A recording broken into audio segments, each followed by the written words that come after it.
Hi guys, you're welcome back to my channel. You're welcome back to Something About My Generation with Oluwapelu. For those of you who do not know me, I am a lawyer in the entertainment space.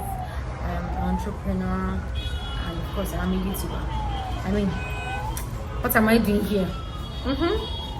So, if you haven't subscribed to my channel yet, make sure you do well to subscribe to my channel, like right now. And forget to tell a friend, tell a friend, tell a friend, to tell that other friend and another friend. You're welcome back, guys.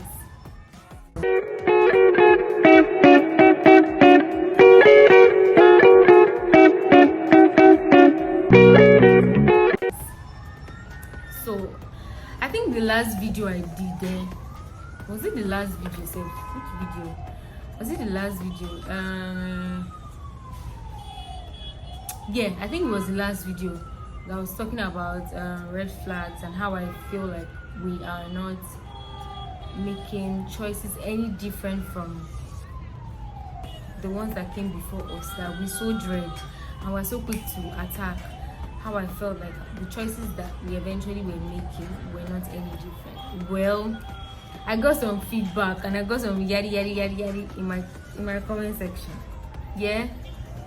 And so I think it's just best. And once I was just thinking about I was thinking whether to expatiate or not, whether to talk more on these red flags or not. Boom, something came out of Twitter. But please hold on a minute, I'll get back to that. But so I think one of the common questions I saw was the fact that people were asking that what are these red flags? Like how are we not different? Oh wow, I thought we were making different choices and blah blah blah blah blah. And I felt like I said, okay, you know what, I think at this point I might just maybe it's best and maybe it makes much more sense to actually delve into some of the things that I think are red flags. Now, notes, public service announcement.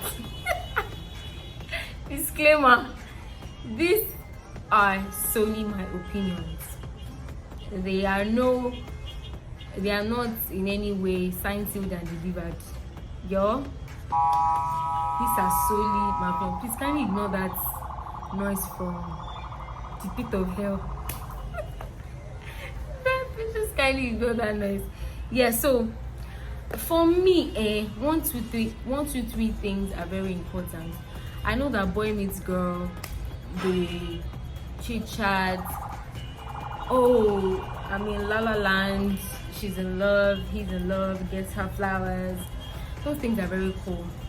Their love languages, blah blah blah blah blah. Things in making a relationship. But I think sometimes we don't focus on how some of the integral parts, some of the integral things are very germane things that become mountains at the end of the day. So it now looks like, oh wow, I didn't see this part. No, you actually saw it. You just didn't think of it as important, or you did not know better. One of the very important keys for me is the fact that I personally look at how a person sees life on a broader spectrum. I don't know if you get what I'm saying. So my question is not how you see me. My question is not how you treat me. But my question is how you treat people. I don't know if you get what I'm saying.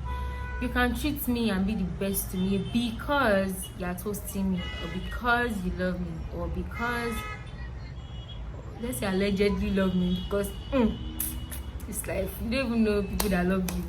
I'm just saying, you might be nice to me and stuff like that because of what you're looking for from my end, which is probably a reciprocation of the same affections that you so seek.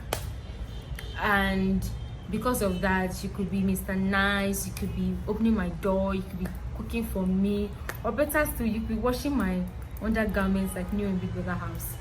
Whichever one rocks your boots. But I think one thing that is very important is the fact that we do not see how a person sees life generally. How do they treat people around them? How do they treat staff that work with them? How do they treat their driver? See me, I always say this thing, and I know that for I might be wrong, I might be wrong. It's not cast in stone. I might be wrong, but more often than not, I feel like the way a person treats people around them is a reflection of how they treat you when they've gotten what they want from you. So when you pass, I'm sure that for people that have been in relationships for a very long time, or people that have been married, they will tell you that at some point love will fly away.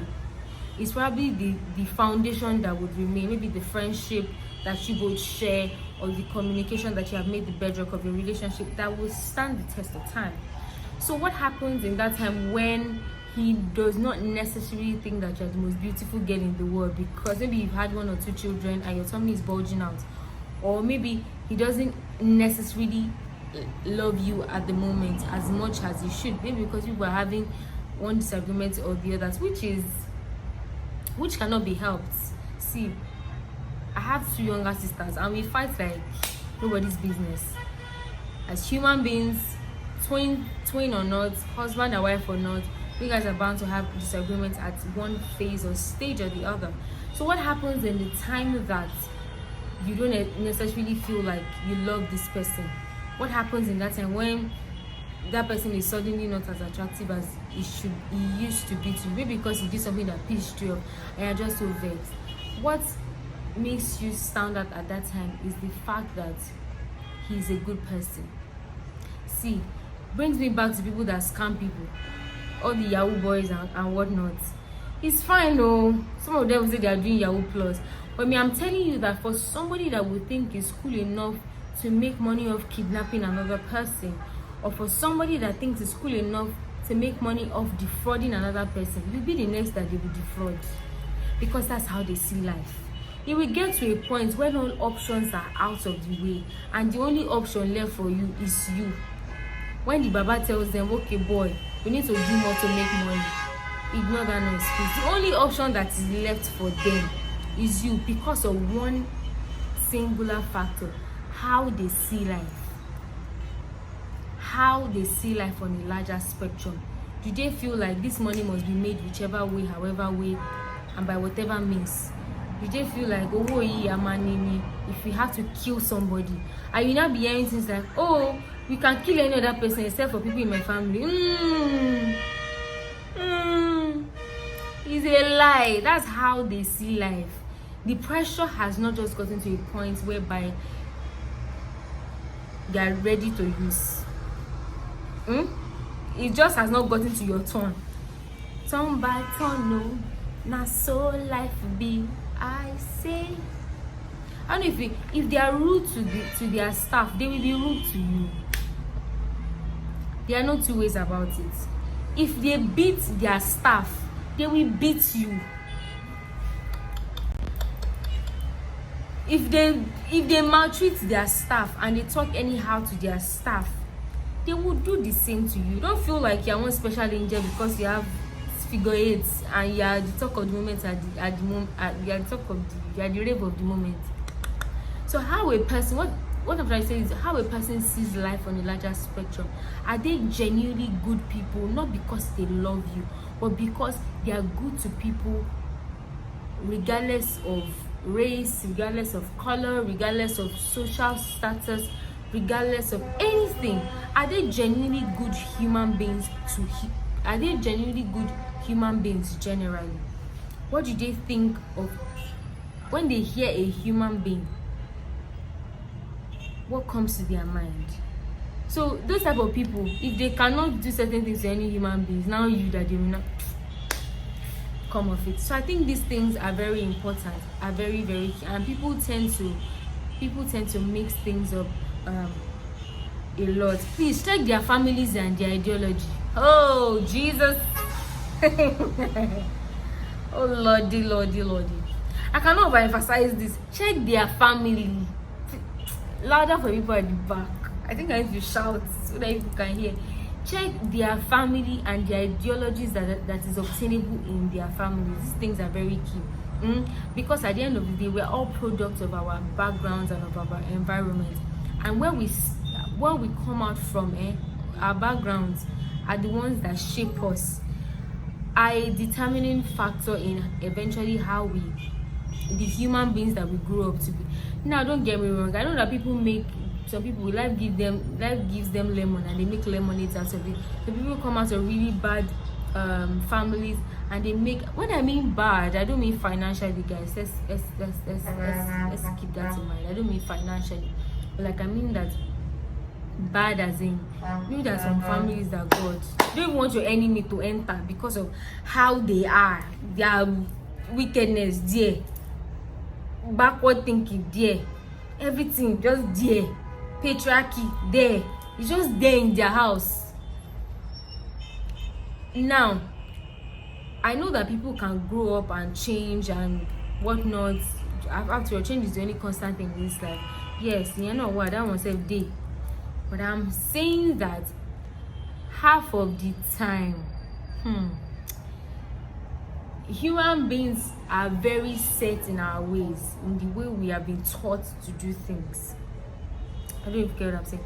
Human beings, we are very set in the way we have been taught to do things. So sister, brother, that person that has seen life in a certain way, in his house, they used to kneel down and give their daddy food. Sister, you that you don't know how to kneel down and give daddy food. Look at a married brother that thinks that they used to give daddy food in their house. And you not get into the marriage, you're not say that, my parents did not teach me how to kneel down and give that. Why did you go and marry brother that they used to kneel down and give? He now tells you that in my house, my mom, she's 60 plus now. Let me tell you, she still kneels down to give my daddy food. That's how we were brought up. My sisters used to kneel down. You know what, sisters, there's nothing wrong with your hair. What were you looking for? These are the salient issues. See, I'm talking from personal experiences for things that personally worked for me. If I'm dating somebody and I meet your family, I'll just be smiling. I'll just be looking at you people like this. You know that I'm observing all the very, very tiny details that I like to think I'm very observant. All the very, very tiny details, as little as how daddy says good morning to mommy. Sister, I'm searching it. As little as how the siblings relate to each other. The things that I know that I probably see for another person, they can thrive in a patriarchal household. See, me, I cannot thrive. I don't know how to do it. It irks my skin. So for somebody that knows what works for me, and I know my red flags, I look out for them in their family, because I don't want to hear ngbati. May the Lord be with us. Please check how they deal with people in business. Check their business side. Don't say I'm his wife. Nothing concerns me with his business, except for people that are business partners with their spouse. Don't say, oh, I'm his girlfriend. The home front is good. The business, please check if your bobo is a fraudulent person in business. It's very key. Can he be trusted? Can his friends do business with him? It's very, see, I hate disloyal and dishonest people. It is, oh God, it is, see, me, I have a lot of red flags. I hate people that I cannot do business. I hate people that when it turns to money, they become monsters. I don't like it, because me, I believe that life is not this, it's not that hard. See, whatever food that we eat, I dey hustle, but in my hustling, I know hustling, especially living in a place like Lagos, is hard. I dey hustle, but in the bid to hustle and make money, I don't lose sight of the fact that honesty and credibility and accountability is very key. Check how he does business with people. Can you beat your chest and say, my mommy wants to do business with you, and you're not scared that your boyfriend will go and duke your mommy? I'm just saying. Can you boldly introduce your boyfriend to your friends to be business partners and not be scared that my husband will go and dupe them because he's a dupe? What was that? But you get my point. So please, very, very, very key. Check how they do business with people. And number 3, going back to the ideologies, brings me to, I can't remember. I'm shooting this video 24th of September. It's on a Thursday. I think it was on Monday, which will be 20th of September, that I was jelly going on the streets of Twitter. I don't jam anybody, nobody jam me. I was just going on Twitter and I saw a story of how this guy was casually trying to narrate a story, narrate how his wife gave birth to their child a year ago. I'm guessing it was an anniversary for him. So he was trying to narrate how overjoyed, maybe it was his first child, how overjoyed he was. And so my guy fuck up. If I just tell us, say, I remember last year when my wife gave birth, and just move on. But you know, to Shalaye FC is the word to cover the guy. Shalaye FC. Avoid the urge to shalaye. If you do not want to shalaye now, this one will not have happened.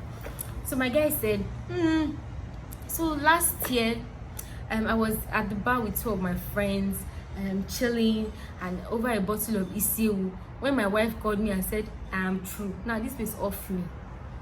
Off that I am true part, he off me, budget. I said, I was about to eat a bowl of Isiewu when my wife said, I am true. Ashe, she was giving birth to their child. Focus on their child. She was in the labor, pushing out, bringing forth a baby, a human being that was produced by the man and his wife, coming together to make a whole human being, a baby. And the guy was with his two of his friends taking Isiewu, and the wife called him, I'm true. My first question was, you are true what with your assignments?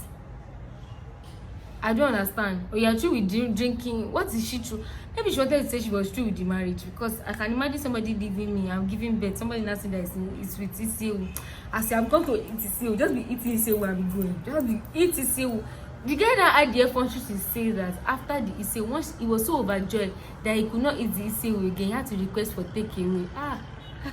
So waiting person I no go see.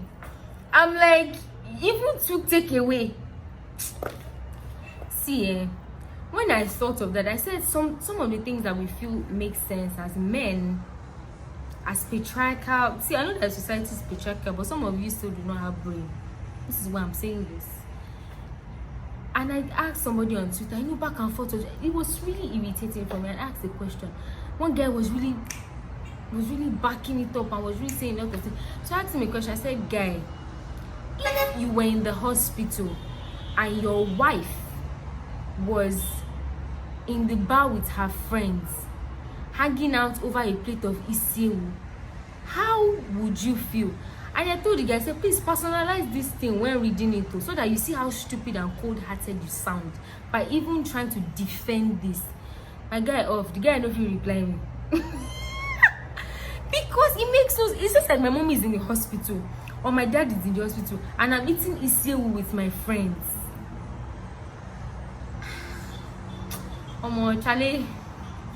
Charlie, as my Ghanaian brothers would say, sisters and brothers, he off me. I don't even know. See, so be careful the type of men. Be very careful the type of men and women. People that see life as this, that see the fact that their wife is giving birth as mere something that they can take a bowl of Isiewu with. At this juncture, my people, I hope I've been able to convince and not to confuse you that it is good to take note of red flags in relationship before you say yes to that one kneel on the floor saying I do. At this juncture, I have nothing else to say. So I hope you enjoyed today's episode of talking about my generation with Oluwapelumi. I hope it was entertaining because it was for me. I had a lot of fun talking about it. So in my next vlog, don't forget to subscribe, don't forget to tell a friend to tell a friend. Let me know what you think in the comment section, and of course give this video a thumbs up. In my next vlog from Oluwapelumi, it's love and light, hugs and kisses. Adios.